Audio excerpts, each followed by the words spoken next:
విశాఖ ఋషికొండ ప్రాంతంలో నిర్వీర్యమైన వాటర్ స్పోర్ట్స్‌కు పూర్వ వైభవం చేకూరుస్తున్నామని AP sports authority chairman Ravi Naidu పేర్కొన్నారు. ఋషికొండలోని డిస్ట్రిక్ట్ స్పోర్ట్స్ అథారిటీ ఆధ్వర్యంలో కెనాయింగ్ అండ్ కయాకింగ్ పర్యవేక్షణలో ఏర్పాటు చేసిన వాటర్ స్పోర్ట్స్ సమ్మర్ కోచింగ్ క్యాంపును ఆయన ప్రారంభించారు. తొలుత వాటర్ స్పోర్ట్స్ నిర్వహిస్తున్న డిఎస్ఏ ల్యాండ్ పరిశీలన అనంతరం కయాకింగ్ క్రీడాకారులతో కలిసి బోట్ రేసింగ్ లో పాల్గొన్నారు.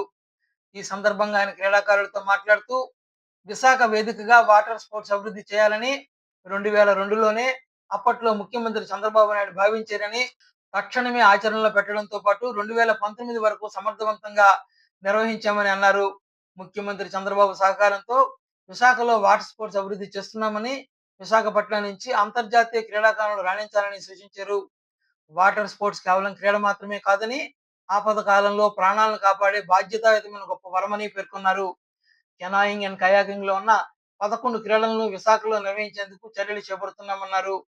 వాటర్ స్పోర్ట్స్ లో రాణించే క్రీడాకారులకు భద్రతా దళాల్లోని మంచి ఉద్యోగ అవకాశాలు లభిస్తాయని చెప్పారు. రానున్న రోజుల్లో వాటర్ స్పోర్ట్స్ పేరు చెబితే విశాఖపట్నం గుర్తొచ్చేలాగా అభివృద్ధి చేస్తామని పేర్కొన్నారు.